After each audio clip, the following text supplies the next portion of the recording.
Oke, sekali lagi selamat pagi Pak Adi. Terima kasih Selamat banyak pagi, sudah Maria. Panggilannya siapa? Maria. Maria. Oke, terima kasih banyak sudah meluangkan waktunya untuk pada pagi hari ini untuk kita wawancarai. Sebelumnya mungkin saya ingin memperkenalkan anggota kelompok kami terlebih dahulu. Yang pertama ada saya sendiri, Maria Christina, lalu ada Jennifer yang kemarin menghubungi Pak Adi, Ya. lalu juga ada Rachel Christabel, ada Federico Kurniawan, dan yang terakhir ada Ahmad Ramadan. Ya. Oke, jadi di sini saya akan langsung mulai melakukan wawancaranya ya Pak. Di sini terdapat tadi seperti yang dibilang oleh Jenny, ada 10 pertanyaan inti dan mungkin akan bercabang seiring berjalannya wawancara. Oke, kalau begitu saya mulai dari pertanyaan pertama ya Pak. Ya. Oke. Jadi kan kami sudah melihat nih di FCB melalui website yang ada ya Pak, FCB Jakarta Advertising Agency. Nah, Ya. kami ingin tahu nih Pak, pasti kan di balik FCB bekerja ada orang-orang hebat yang mendukung. Kalau gitu kami ingin tahu apa sih bagaimana bentuk struktur organisasi FCB gitu. Mungkin Pak Adi boleh menjelaskan struktur organisasi FCB yang ada. Ya. Oke, sebenarnya saya mau share data, share screen-nya.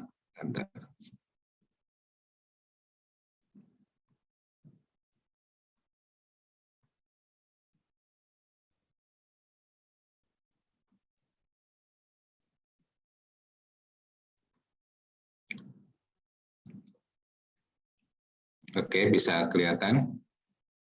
Ya, sudah terlihat, Pak. Bentar ya, saya bikin full screen. Oke, nggak perlu nama-nama kan ya? Perlu nama-nama nggak untuk nantinya? Mungkin boleh, Pak. Iya, boleh, Pak. Boleh, nanti saya share apa namanya, saya kirim filenya aja ya nanti ya. Boleh, Pak, boleh.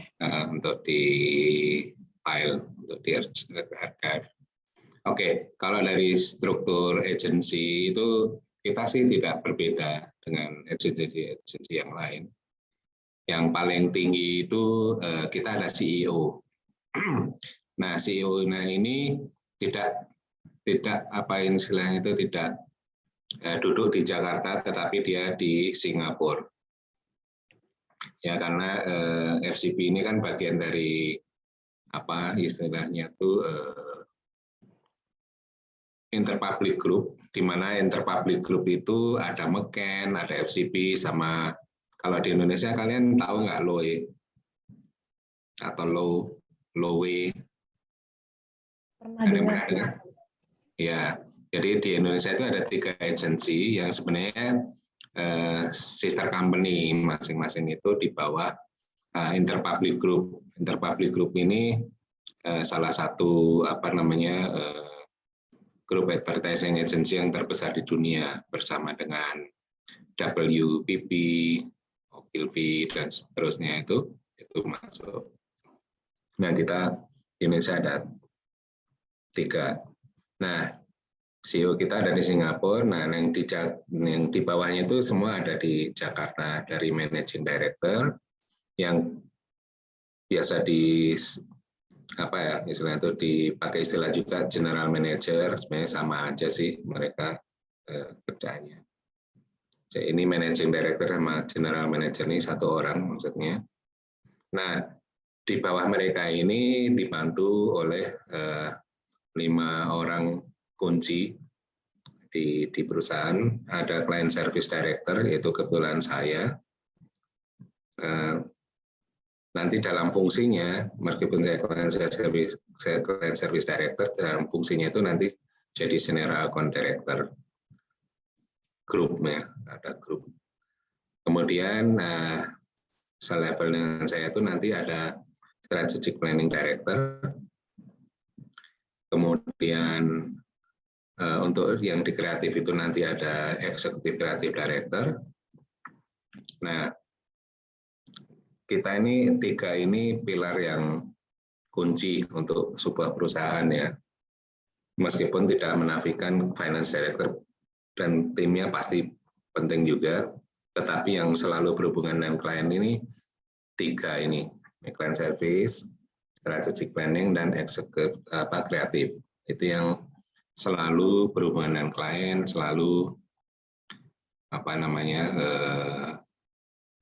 sibuk untuk running setiap pekerjaan di kantor. Nah, production manager ini membantu kita kalau semua kreatif, proses kreatifnya sudah di-agree atau disetujui oleh klien. Nah, itu nanti kita akan nge-brief production manager untuk membuat sesuatu yang sudah kita rencanakan. Nah, semua itu, apapun yang kita lakukan itu pasti kan berhubungan dengan keuangannya. Apakah kita profitable atau tidak. Nah, itu nanti ada tim dari finance yang dikepalai oleh finance director. Nah, kalau dilihat dari struktur di bawahnya, di bawah client service itu director itu ada account manager, account eksekutif. Kemudian kalau di strategic planning juga ada manajer dan eksekutifnya. Kemudian kalau untuk di kreatif, di bawah eksekutif kreatif director itu ada kreatif director, ada kreatif group head, ada copywriter, ada art director. Ya. Kemudian kalau production manager itu di bawahnya ada production executive. Kalau di finance itu ada finance manager di bawahnya. Kira-kira clear nggak dari struktur ini? Oh, clear sih Pak.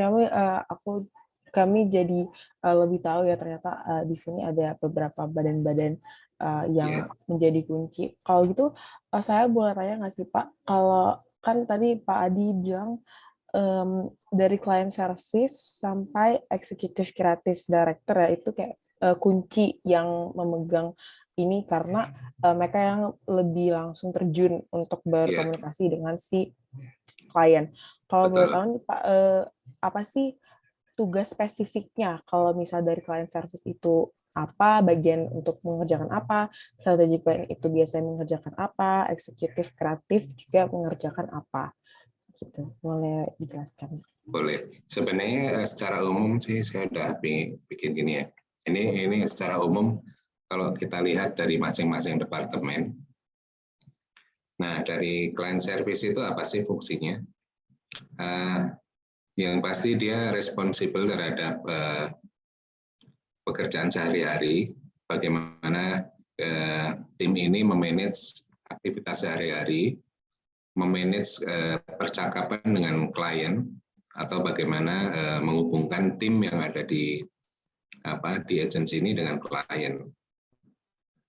Nah, fungsi dari client service department ini adalah semacam communication hub yang istilah itu di mana nanti tim kreatif maupun tim strategic planning itu akan memberikan semua informasi yang diperlukan ke client service untuk nanti diteruskan ke klien. Dan yang penting sekali untuk client service itu adalah memonitor aktivitas dari kompetitor. Kenapa penting sekali? Karena di dunia marketing ini komunikasi maupun produk yang ada di pasaran itu sangat penting untuk diamati. Karena apa? Katakanlah kita ingin mengembangkan suatu produk atau ingin mengkomunikasikan suatu produk atau brand. Nah, kita harus membantu klien untuk melihat apa yang terjadi di market, apa yang menjadi kompetitor mereka, apa aja sih produknya, apa aja sih yang mereka komunikasikan, sehingga nanti apa yang direncanakan oleh klien itu tidak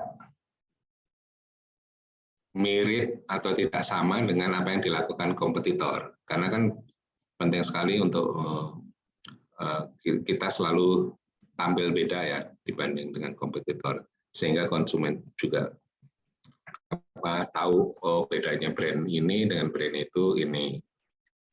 Nah, fungsinya monitor itu di situ. Kemudian ada strategic planning. Nah, di sini tim strategic planning ini sangat bertanggung jawab terhadap research ya. Sebelum kita mengembangkan suatu komunikasi, itu biasanya kita wawancara dengan konsumen. Dari konsumen lah nanti kita mendapatkan semacam clue atau semacam direction dalam tanda kutip. Oh, konsumen itu ternyata yang dipikirkan begini, apa yang mereka inginkan ini. Jadi udah tahu dulu.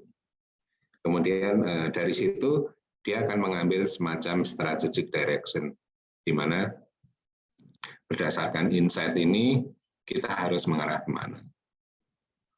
Ya, dan dia yaitu tanggung jawab juga terhadap fokus group ini biasanya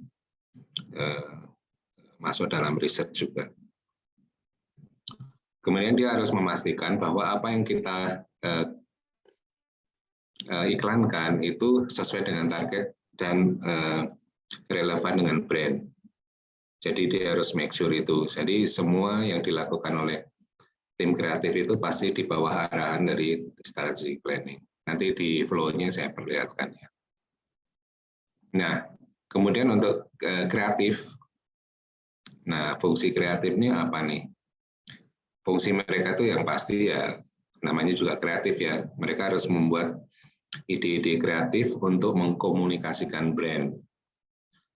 Dan ide-idenya itu harus out of the box, beda dengan yang disampaikan oleh kompetitor. Nah, itu adalah tantangan-tantangan yang dihadapi oleh tim kreatif. Makanya mereka setiap hari itu pasti selalu nyari informasi, nyari referensi, sehingga selalu up to date dengan apa yang terjadi di pasaran. Ya, kalau produksi itu membantu setelah semua proses-proses kreatif selesai, klien setuju dengan harganya, baru nanti tim production yang akan eksekusi. Ya, kalau finance ya kalian pasti tahu lah ya, apapun yang kita lakukan itu pasti ada cost-nya yang kita share ke klien, mereka harus agree. Nah, semua masukan dari bisnis itu nanti akan dikelola oleh tim finance, di mana mereka itu nanti responsible terhadap gaji kita, terhadap benefit yang kita dapatkan, terhadap vendor cost-nya. Jadi mereka selalu menyeleksi vendor, melihat harganya, kemudian negosiasi. Nah, itu tugas dari tim finance. Kemudian untuk kalau kita pergi ke luar negeri, itu juga mereka yang akan mengatur perjalanan dan keuangannya. Dan yang pasti day-to-day business cost ya. Itu sih gambaran besar masing-masing departemen. Kalau ada yang perlu dijelaskan lagi? Cukup sih Pak. Aku jadi lebih tahu, kita semua jadi lebih tahu gambaran besarnya. Berarti client service itu dia yang langsung berkomunikasi langsung dengan kliennya. Yeah. Di tahap awal ya Pak, baru strategic planning, mereka yang melakukan research mengenai apa yang dibutuhkan consumer, lalu juga research tentang campaign-campaignnya seperti apa, lalu kreatif juga yang membuat idenya ya Pak, membuat ide advertisingnya seperti apa, productionnya baru yang membantu untuk mengeksekusi bentuk dari advertisingnya, dan finance yang menghandle segala keuangan yang ada, baik dari gaji, kebutuhan keuangan apabila keluar negeri, dan lain-lain ya Pak. Saya mau tanya nih Pak, berarti kalau misalnya begitu, apakah anggota dari masing-masing masing-masing badan ini sama atau kalau saya pikir tadi apakah production ini justru lebih banyak karena mereka lebih banyak membutuhkan tenaga untuk bisa mengeksekusi bentuk ke advertising-nya atau mungkin tim kreatif ternyata lebih banyak atau gimana Pak? Oke, kalau dilihat dari kebutuhan tim di sini itu yang paling banyak dibutuhkan tuh tim kreatif. Karena kan tim kreatif itu dari masing-masing brand itu bisa ditanganin oleh orang yang berbeda. Katakanlah art director dari brand A itu bisa berbeda dengan art director dari brand B. Karena apa? Kadang-kadang ada produk yang membutuhkan keahlian spesifik. Contohnya brand A itu produk bayi. Nah, orang-orang yang bekerja di situ itu bisa aja tim-tim yang berbeda dengan, nah, katakanlah nanti brand fashion. Karena apa? Yang dibutuhkan itu agak beda. Meskipun nanti kreatif directornya itu bisa sama, tetapi tim-tim di bawahnya itu bisa berbeda-beda. Nah, itu yang paling banyak diperlukan timnya di kreatif. Mungkin kalau dari seluruhan tim di sini, mereka 40% sendiri kali ya, 40-50%. Nah, production itu tergantung dari company policy. Kalau di kita itu production tidak dilakukan sendiri. Kita lebih banyak apa istilah itu memakai third party untuk memproduksi, tetapi di bawah direction kita. Karena apa? Kalau semua produksi kita tanganin sendiri, itu ya pasti kalian tahu ya kalau kita bikin katakanlah TV komersial itu kan timnya banyak.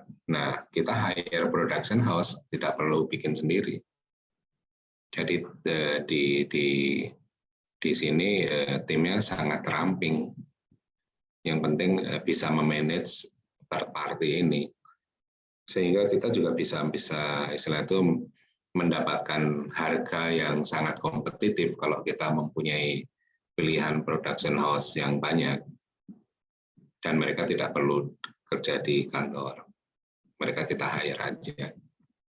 Yang tim finance juga banyak sih ya, setelah kreatif itu biasanya finance yang banyak timnya. Tim finance sama client service itu more or less hampir sama sih jumlah timnya. Karena di finance juga kebutuhannya banyak sekali.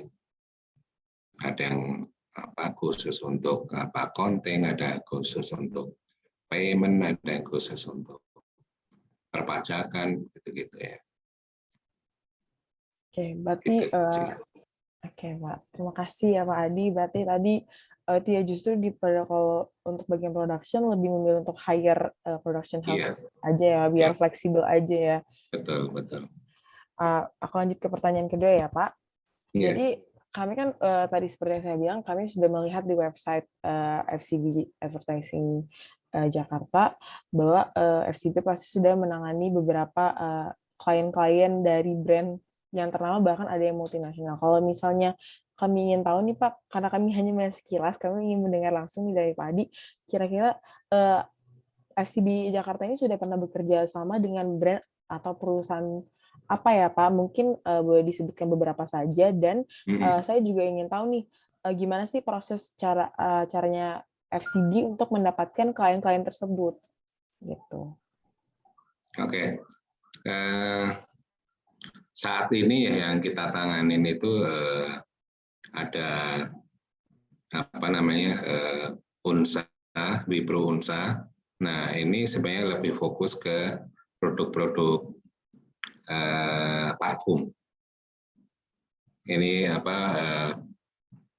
brandnya banyak sekali yang menjadi leading brand di Indonesia untuk mass product ya, untuk yang menengah ke bawah. Kemudian itu di bawah Wipro Unsa itu ada Vitalis, ada Sumber Ayu. Vitalis itu parfum ya. Sumber Ayu itu pembersih kewanitaan, kayak sabun untuk pembersih kewanitaan. Kemudian ada Easy itu parfum juga. Kemudian ada Romano itu juga ada parfum, ada body wash, ada sampo. Kemudian ada Max Clean dan Icon. Itu selama pandemi ini brand ini lumayan berkembang dengan cepat karena mereka fokusnya untuk membunuh kuman dan sebagainya, hand sanitizer. Nah itu Icon. Kemudian ada brand lain tapi nggak terlalu diekspos sih, kayak Enchanter, Angsongter kalau bahasa Prancisnya. Itu juga lebih ke parfum, ke body wash, ke parfum, body wash sama body lotion.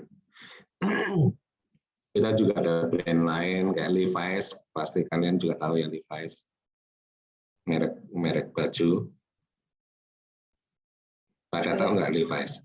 Tahu, Pak. Nah, Levi's ini juga brand dari Amerika kan. Ya, itu secara global FCB pegang. Yang tadi itu Wipro Unsa itu juga kita pegang untuk Indonesia dan beberapa negara yang lain. Kemudian ada Enman, ada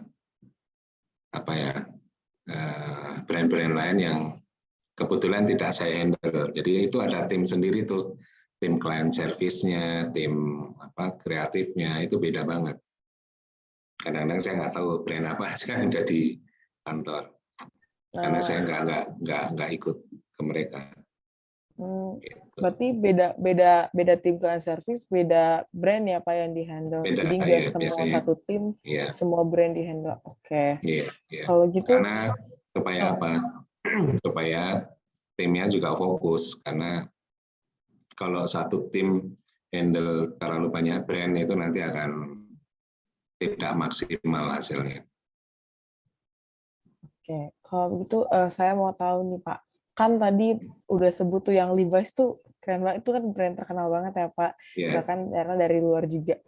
Kalau saya mau tahu nih gimana sih caranya dari tim client service sendiri nih menggait si Levi's ini contohnya gitu, atau misal perusahaan-perusahaan atau brand lain yang mungkin sudah pernah digait yang wah dia ini susah banget, terkenal banget, tapi FCB berhasil bisa mendapatkan klien tersebut. Kira-kira gimana nih Pak prosesnya?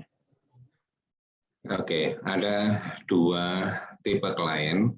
Yang satu adalah klien yang secara global kita handle atau secara regional kita handle. Contohnya Levi's, Wipro Unsa. Nah, kalau Levi's itu kita kan lebih fokus ke digital ya. Nah, bagaimana sih kita bisa mendapatkan klien ini? Yang pasti klien itu akan melihat agensi itu seberapa jauh sih kreativitas mereka untuk bisa mengkomunikasikan brandnya. Kemudian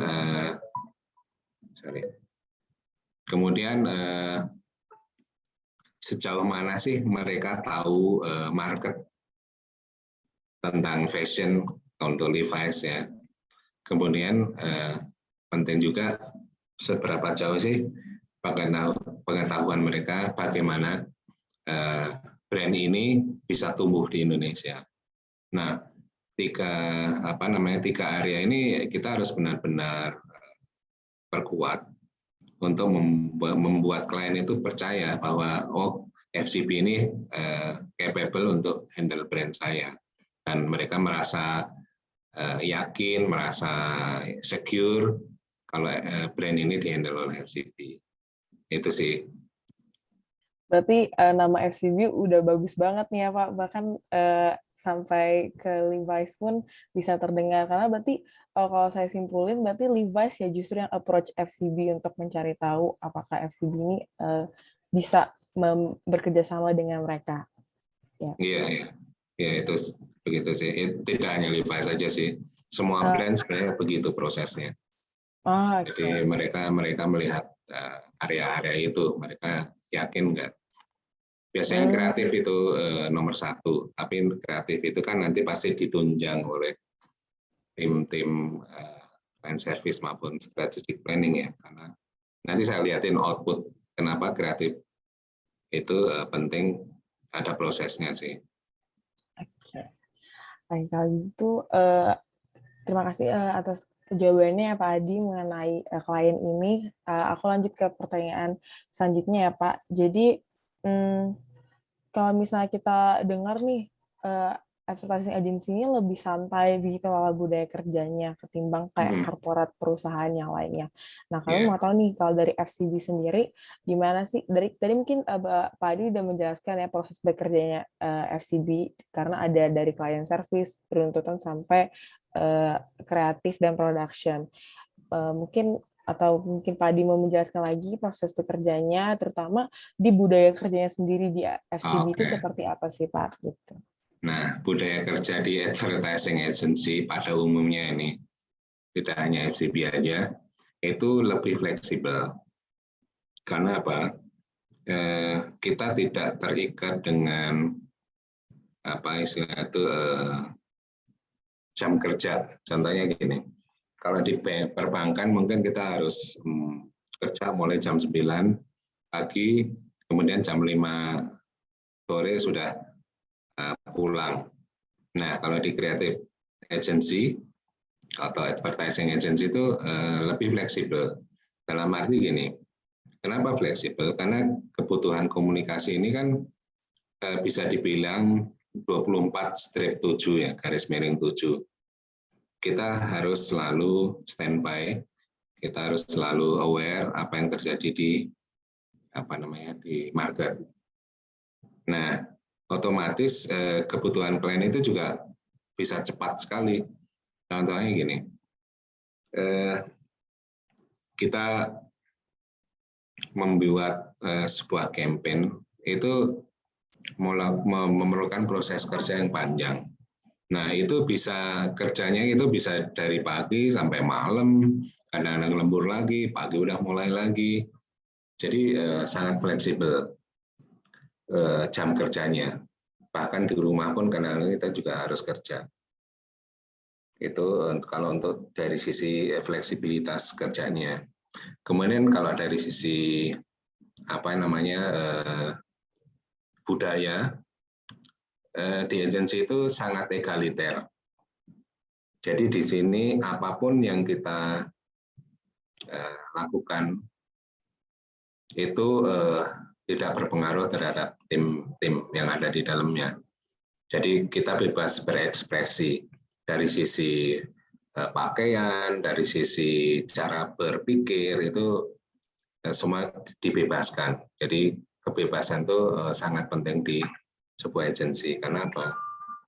Dengan kebebasan itu nanti akan mendapatkan banyak masukan-masukan untuk kreatif. Kemudian budaya apa lagi ya? Dari sisi waktu tadi, dari sisi cara berpakaian, cara berpikir, kemudian bahasa. Nah, di dalam agensi juga bebas mau ngomong bahasa Indonesia, bahasa Inggris, dua-duanya dipakai. Kemudian kalau dari sisi yang penting sekali di agensi itu kita harus selalu up to date nih apa yang terjadi di masyarakat. Kita harus aware. Katakanlah sekarang TikTok lagi ngetren nih. Yang ngetren apanya di TikTok? Apakah dance-nya, apakah leluconnya, itu masing-masing orang harus selalu up to date dengan itu. Jadi ketika kita meeting bareng itu setiap orang punya masukan-masukan yang berbeda. Jadi budaya untuk selalu mengamati apa yang terjadi di masyarakat itu wajib banget di agensi. Oke, berarti ini ya Pak, fleksibel ya justru cara dari segi fleksibel waktu, banget. pakaian, bahasa juga walaupun fleksibel santai tapi tetap harus ini ya Pak hard work juga karena tadi ya sesuai klien juga, Betul. bahkan sampai malam juga pun ada gitu. Iya, iya. Kalau gitu saya mau lanjut nih Pak ke pertanyaan berikutnya. Jadi di sini saya ingin bertanya nih, karena tadi Bapak tadi udah menjelaskan tentang client service itu job desk-nya apa, terus penjelasannya apa, dan bahkan Pak Adi sendiri juga merupakan salah satu client service director ya Pak, tadi saya dengar. Kalau misalnya mau tanya nih Pak mengenai flow kerjanya dari tim client service sendiri nih Pak. Bisa Pak Adi jelaskan flow kerjanya untuk dari tim Flow client kerjanya. Oke. Kalau dari sisi flow kerja itu biasanya client service ini kan berhubungan langsung dengan klien ya. Jadi nanti apa yang dikomunikasikan dengan klien itu nanti akan kita tuangkan ke dalam sebuah MOM, Minutes of Meeting. Nah, Minutes of Meeting ini penting sekali untuk nanti kita share balik ke klien untuk mengkonfirmasi apa yang sudah dibicarakan, maupun untuk di-share ke internal, baik ke strategic planning maupun kreatif, untuk apa sih dari hasil meeting itu kan pasti ada objektif atau tujuan yang ingin dicapai kan.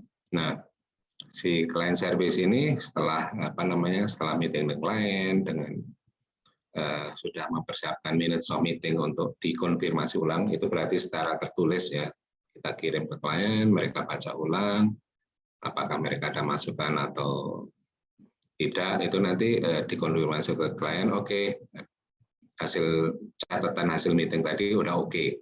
Nah, begitu oke, itu nanti akan di-share ke internal.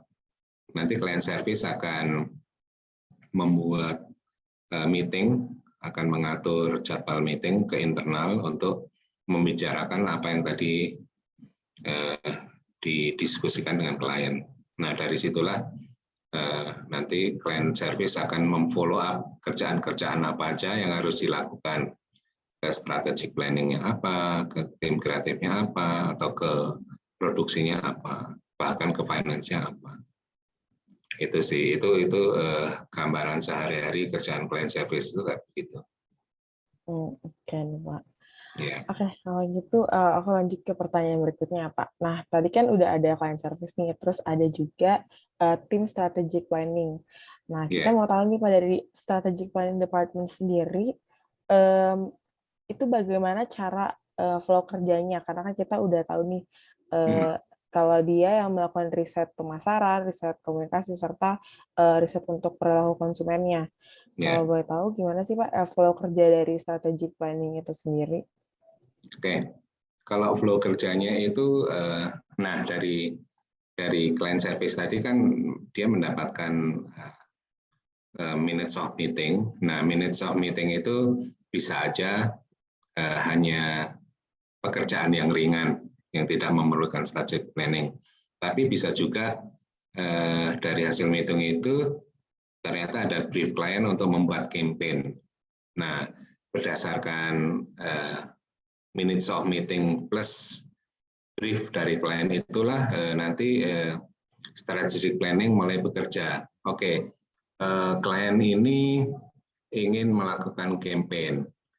Objektif dari campaign ini apa? Objektif secara bisnis atau maupun objektif secara komunikasi. Nah, dari situ tim strategic planning akan membuat rencana nih. Oke, berdasarkan briefing dari klien ini, mereka perlu untuk melakukan interview dengan konsumen enggak?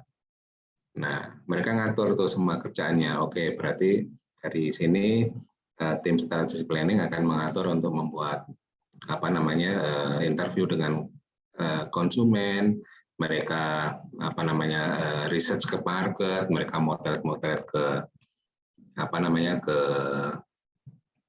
supermarket atau ke pasar, atau mereka melihat di website terutama e-commerce ya untuk dilihat oke, kompetitor kita aktivitasnya ini itu dan sebagainya.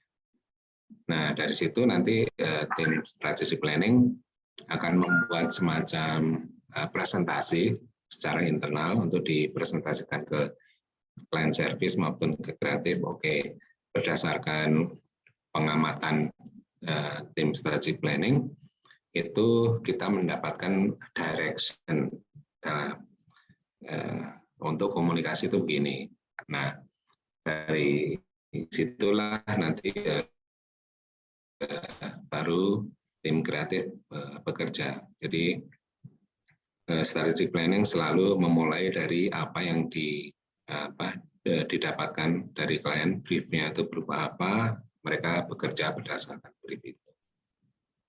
Oke, berarti Gitu. tadi ya Pak, berdasarkan brief, terus juga mereka mulai melakukan riset juga tergantung sama apa kebutuhan kliennya ya Pak. Betul.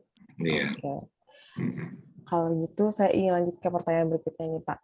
Nah, saya ingin tahu dari FCB ini ada media department gitu. Kalau misalnya ada media department, kita mau tahu nih gimana secara FCB memanfaatkan metode-metode menggunakan media-media tradisional atau menggunakan media digital gitu Pak untuk melakukan strategi pemasaran pada suatu brand begitu Pak. Mungkin boleh dijelaskan dari masing-masing satu-satu gimana cara FCB menggunakan metode tradisional itu biasanya apa, terus prosesnya gimana, atau lebih banyak menggunakan digital media, gitu Pak.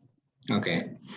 Sebenarnya kalau saat ini kebetulan kita tidak ada media departemen lagi, karena media departemen itu kan tim besar ya, dan klien kita ini kebanyakan mereka sudah punya media agency. Nah, cuma di kita juga penting sekali pengetahuan tentang media, karena apa? Media itu nanti channel media mana yang dipakai itu sebenarnya berdasarkan rekomendasi dari kita juga. Jadi setiap campaign itu kita juga sudah membuat planning ke mereka, kira-kira media yang digunakan apa aja. Nah, saya kasih contoh gini, ada klien kita, contohnya Sumberayu gitu ya. Sumberayu itu kan target marketnya itu kan lebih ke wanita dewasa, meskipun ya sekitar mahasiswi sampai ke ibu rumah tangga gitulah, 40-an tahun sampai ya 40 tahun lah, itu bullseye-nya istilahnya, itu target market yang besarnya. Nah, kita lihat ternyata target market ini sampai sekarang lebih mengandalkan TV sebagai media untuk mendapatkan informasi. Nah, kita buatkan campaign ke Sumberayu ini lebih banyak ke TVC, TV komersial, karena memang 90% dari target market kita itu masih mengandalkan TV untuk mendapatkan informasi. Tetapi kita juga tahu bahwa konsumen kita juga sudah melek digital, sehingga apa yang sudah menjadi komunikasi di TVC, di TV itu nanti kita turunkan. Nah, diturunkan kemana aja? Ke digital. Nah, digital ini kira-kira mana nih yang cocok? Kan banyak juga channel di digitalnya, baik itu YouTube, Facebook, Instagram, ataupun TikTok dan lain sebagainya, OTT ya. Kemudian kita filter lagi, kira-kira untuk Sumberayu ini yang cocok kalau di digital kemana aja. Nah, ini karena target marketnya masih lebih banyak menggunakan sosial media, itu kita contohnya bisa ke Facebook dan Instagram. Itu biasanya mirroring tuh apa isinya di Facebook ya sama dengan Instagram. Nah, itu contoh untuk penggunaan digital. Karena kok nggak pakai TikTok sih, kan TikTok lagi ngetren nih. Nah, target market kita belum ke situ. Mereka masih masih menggunakan channel yang lain utamanya. lain cerita dengan itu digital ya. Tadi ada TVC, ada digital, kemudian mereka juga kalau belanja masih ke supermarket. Nah, nanti di supermarket kita buatkan brandingnya supaya mereka tahu kalau Sumber Ayu ada di situ. Itu satu produk. Jadi ya fokusnya masih ke TVC, tetapi disupport oleh digital. Ada brand satu lagi, Easy. Nah, Easy ini target marketnya anak-anak sekolah dari SMP sampai SMA.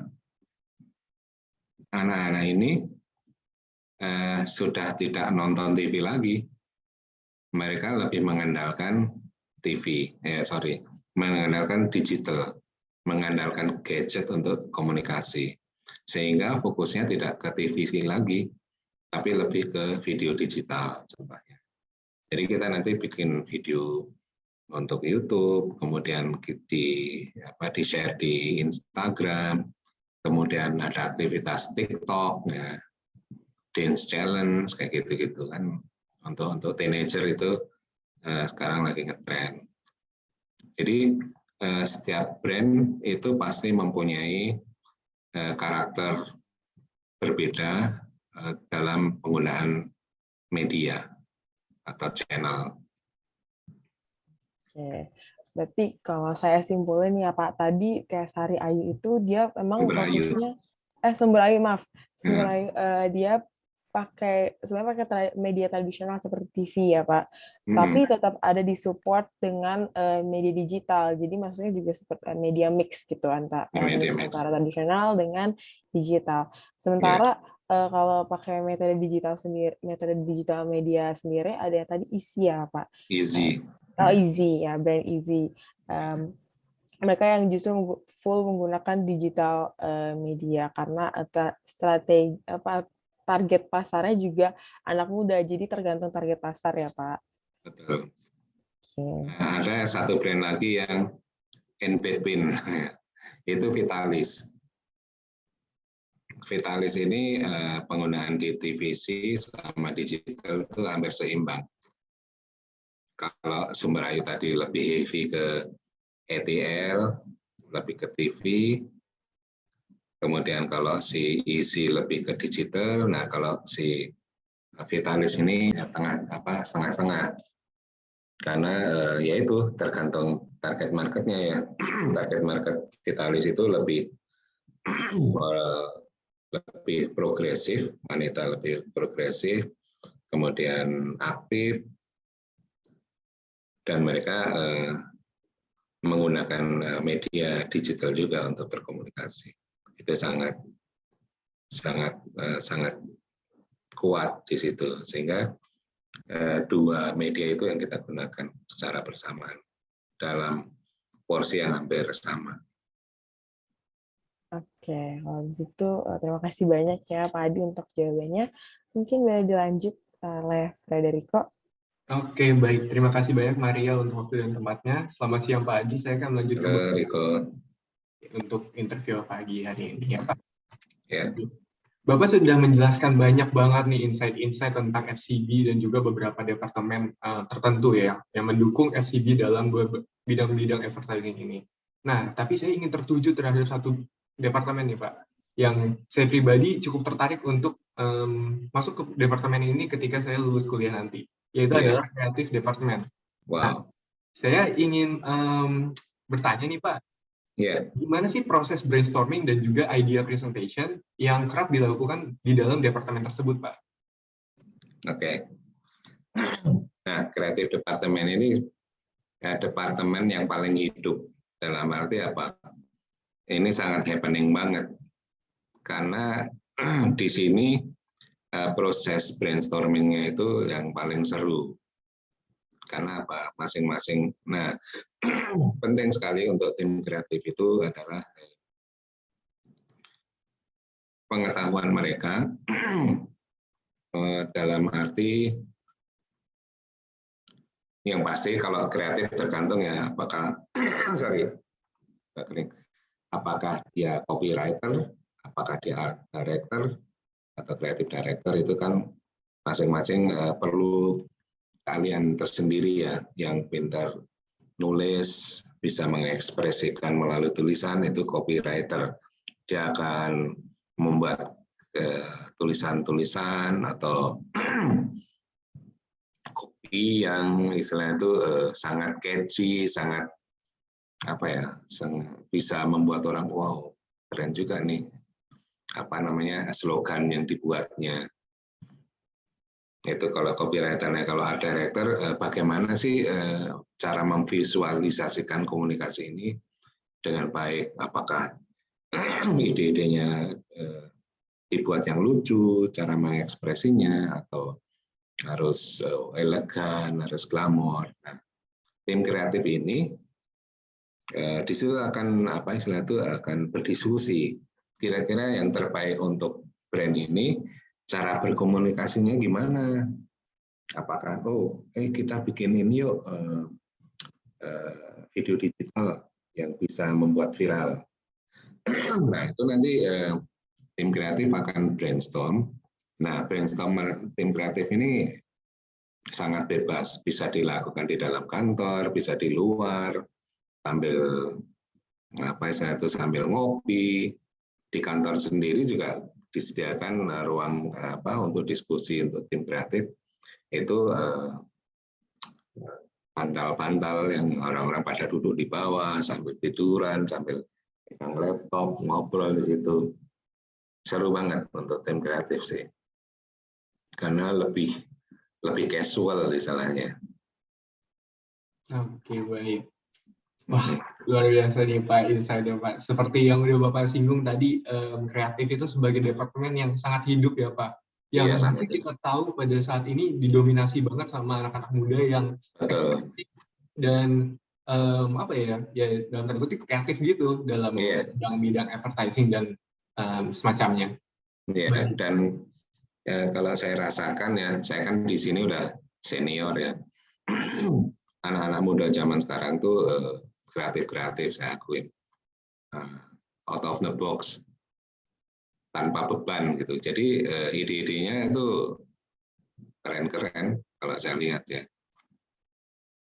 Nah kuncinya untuk bisa membuat ide-ide keren itu memang harus mengamati juga, mengamati apa yang terjadi di dunia periklanan supaya tidak ketinggalan. Jadi mereka tidak akan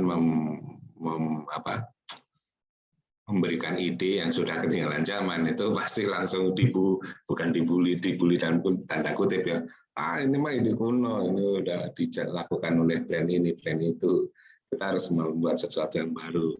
Nah itu tantangan tim kreatif dan mereka senang banget. Saya punya ide ini nih, ide ini. Kira-kira mana nih yang bisa dieksekusi? Kira-kira mana nih yang relevan terhadap target marketnya? Jadi kreatif juga harus relevan terhadap target marketnya. Karena anak teenager nggak akan bisa melihat iklan-iklan yang terlalu glamor, terlalu dewasa, itu mereka nggak akan terima. Tapi mereka lebih terima kira-kira yang relevan terhadap teenager itu apa. Nah itu yang harus sesuai dengan target marketnya. Nah itu challenge-nya. Jadi setiap brand beda target marketnya, beda cara kreatifnya. Itu yang menjadi tantangan. Oke, baik Pak. Wah, saya sependapat banget nih sama Bapak. Anak-anak kreatif emang sangat membedak-bedak sekali ya kalau misalnya sudah menaruh hati di dalam departemen tersebut. Seru. Iya. Di sini seru banget kalau tim kreatif. Iya. Oke Pak, lanjut nih ke pertanyaan selanjutnya Pak. Nah, apakah menurut Pak Adi ini FCB sudah menaati etika pariwara yang menjadi pedoman dari P3I itu sendiri? Apabila ini masuknya dalam advertising agency. Jika sudah menaati, bolehkah dijelaskan Pak seperti bagaimana pendapat Bapak? Pasti ya. Kita ini FCB ini kan advertising agency yang internasional ya, sehingga kita sangat strict banget untuk selalu mengikuti code of conduct atau misalnya itu etika pariwara. Nah, itu selalu kita tetap terapkan dalam setiap komunikasi kita. Contohnya gini, di iklan itu kalau kita ngeklaim sesuatu itu harus ada base-nya, harus ada research-nya. Nah, itu harus dicantumkan di dalam iklan itu. Nah, itu contoh ya. Kedua, kalau kita mengiklankan sesuatu yang berhubungan dengan kesehatan, itu tidak boleh menggunakan dokter. Kita juga, contohnya Sumber Ayu ini kan, meskipun sabun kewanitaan, karena dia dermatologi tested, dermatologi dan ginekologi tested, itu kan yang ngeklaim itu kan harusnya dokter. Tapi kita tidak boleh menunjukkan dokter. Nah, makanya orang yang kita gunakan itu meskipun dokter, di situ nggak kita tulis dokter, tapi lebih ke praktisi kesehatan. Itu kita kita ikutilah etika itu. Nah, ini saya ada satu contoh, sorry ya.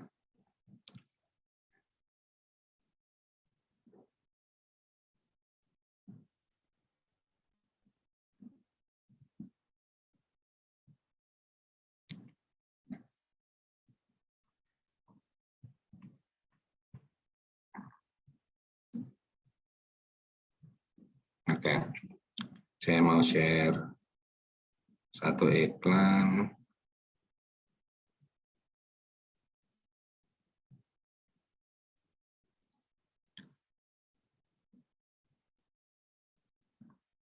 Kelihatan? Ya, sudah kelihatan, Pak. Oke.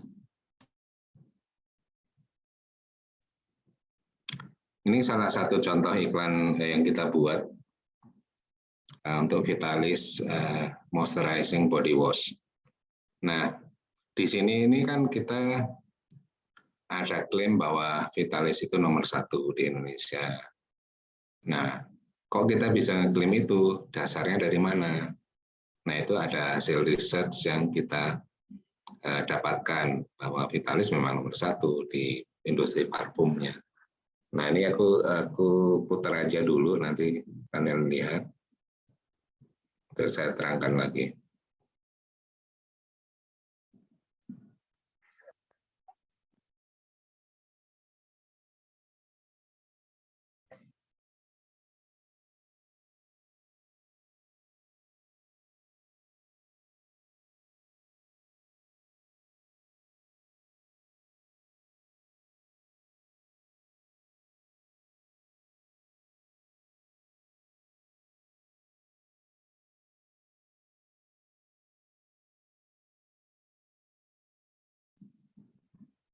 Kalian perhatikan nggak apa sih yang diklaim tadi?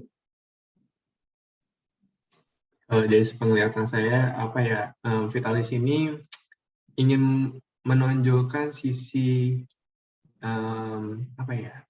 kayak menarik gitu perhatian gitu, Pak. Dari pesona seorang wanita ketika menggunakan parfum atau body wash ini. Ya. Ya, itu memang end benefit. Jadi kalau mereka menggunakan Vitalis itu nanti akan menjadi pusat perhatian cowok-cowok atau opposite gender. Nah, tapi yang yang tadi ditanyakan apakah kita mengikuti etika pariwara. Nah, di sini yang saya maksud. Nah, di sini kita kan nggak bisa di stop ya kalau. Nah, bisa dilihat nggak? Bisa, Pak. Yang di bagian bawah itu ya, Pak? Ya, betul. Kita kan ngeklaim nih number 1 fragrance brand in Indonesia. Klaim ini kalau kita tidak ada dasarnya, itu nanti akan ditegur oleh P3I. atau badan sensor. Karena apa? Kita ngeklaim sesuatu yang tidak ada dasarnya. Makanya untuk membuat kita inline dengan etika pariwara, itu kita tulis bahwa klaim number one fragrance brand di Indonesia ini berdasarkan hasil research. Kalian pasti tahu kan Nielsen. Nielsen ini research company yang terbesar di dunia. Nah, mereka research bahwa tahun 2017 sampai 2019 ketika kita membuat iklan ini, memang fragrance brand di Indonesia nomor satu memang Vitalis. Nah, dari sinilah kita boleh mencantumkan bahwa klaim number one ini berdasarkan dari data Nielsen Retail Measurement Service yang dilakukan pada bulan dan tahun berapa sampai bulan dan tahun berapa. Itu yang kita taruh di situ untuk komunikasinya. Itu salah satu cara untuk membuat iklan kita sesuai dengan etika pariwara.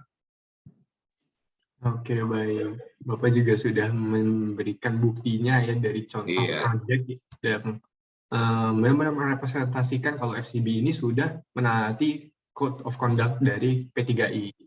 Terima kasih sekali nih Pak, bahkan sudah memberikan buktinya ya. Yeah. Selanjutnya saya ingin bertanya mungkin lebih ke arah kami sebagai mahasiswa nih setelah setelah mengikuti jenjang perkuliahan ini, yang mayoritas dari jurusan kami ini akan masuk ke dalam advertising agency, creative media agency, dan lain-lain sebagainya.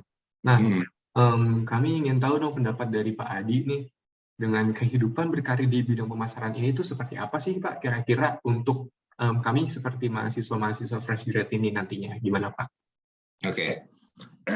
Sebenarnya dunia periklanan itu sampai kapanpun akan dibutuhkan ya. Karena kan setiap orang pasti membutuhkan produk untuk keperluan dirinya sendiri. Nah, masing-masing produk ini kan pasti ada nama brandnya. Dan masing-masing brand ini harus berkomunikasi ke konsumennya supaya mereka dilirik dan dibeli. Nah, peran seorang admin atau orang-orang advertising itu di sini akan terus-menerus dibutuhkan. Hanya yang akan menjadi tantangan itu adalah bagaimana kita selalu mengupdate pengetahuan kita.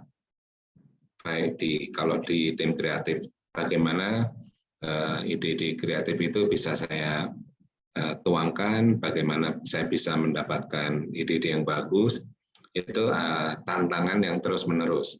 Kalau 10 tahun yang lalu mungkin digital nggak begitu diperlukan karena waktu itu masih kecil sekali, sehingga waktu itu tim kreatif hanya berpikir membuat iklan di TV, membuat iklan di majalah, membuat iklan di radio. Tiba-tiba boom, digital meledak. Pada kaget, mereka tidak siap dengan dunia digital. Akhirnya apa? Orang-orang waktu itu kan masih sedikit orang-orang yang tahu digital. Begitu digital booming, tiba-tiba industri periklanan membutuhkan orang-orang yang punya pengetahuan digital untuk baik untuk kreativitasnya maupun untuk medianya. Tiba-tiba itu. Nah, itulah kenapa orang-orang yang ingin berkarya di dunia advertising itu selalu aware terhadap perubahan yang terjadi. Contohnya sekarang ini yang akan kalian hadapi adalah digital ini kan perubahannya cepat sekali ya. Ide yang sekarang bagus mungkin 3 bulan kemudian udah nggak relevan lagi atau udah nggak cool. Istilahnya cool ya. It's not cool anymore. Ya. Nah, itulah tantangan tim kreatif ataupun tim advertising untuk selalu mempunyai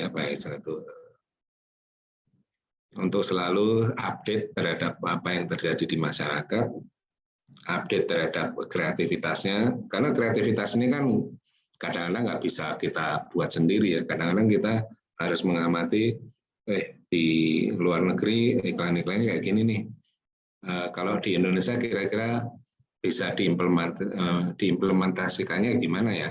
Nah itu tim kreatif biasanya akan selalu ke sana cara kerjanya. Ya, itu penting banget. Jadi selalu istilahnya itu selalu membaca, melihat, itu sangat kunci sehingga tidak ketinggalan. Karena kalau di dunia advertising kalau orangnya tidak updated, tidak tahu apa yang terjadi, pasti nggak akan lama, nggak akan tahan juga kerja di lingkungan yang sangat dinamis. Tapi begitu kita updated, itu akan sangat menyenangkan karena dalam setiap diskusi itu pasti menjadi hidup. Karena kita bisa memberikan kontribusi terhadap tim gitu. Baik, Pak. Berarti apabila saya simpulkan ini bidang advertising dan juga kreatif ini sangat cepat ya shiftingnya gitu Pak, dari tiap waktu ke waktu, dan akan selalu dibutuhkan dari setiap masanya, karena ya bidang ini akan terus berjalan dan berkembang dari waktu ke waktu ke depannya. Betul. Oke.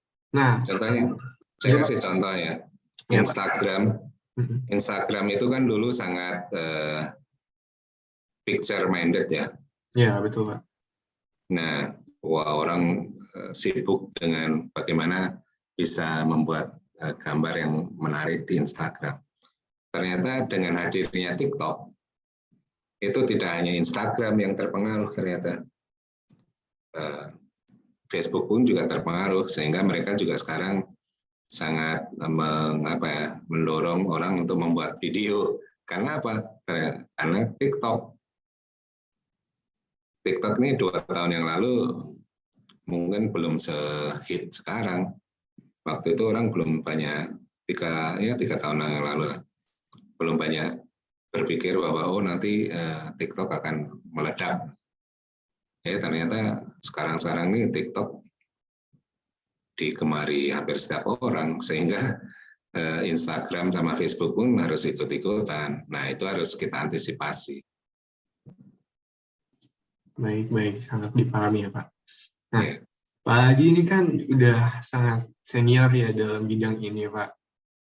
Kira-kira Bapak bisa ceritain nggak nih jenjang karir dalam bidang pemasaran kreatif di Indonesia tuh umumnya seperti apa? Dan kira-kira butuh waktu berapa lama sih Pak dari awal fresh grad sampai misalnya setidaknya di level Bapak sekarang ini yang penuh dengan wawasan di bidang advertising ini? Dan mungkin Bapak bisa sekalian memasukin tips and trick juga nih Pak untuk kita-kita nantinya. Gimana Pak? Oke. Kebetulan kalau saya ini di dunia periklanan sudah berapa puluh tahun ya. Tahun 95 saya masuk. Ya udah 2 tahun lebih berarti. Nah, apa sih yang membuat orang bisa naik ke jenjang level yang tertinggi di setiap perusahaan? Kuncinya adalah bagaimana kita bisa berkontribusi terhadap perusahaan. Jadi kalau kita diberi tugas 10 itu sebaiknya jangan kita berpikir 10 ini kita selesaikan. Kalau perlu kita berikan 12, 15.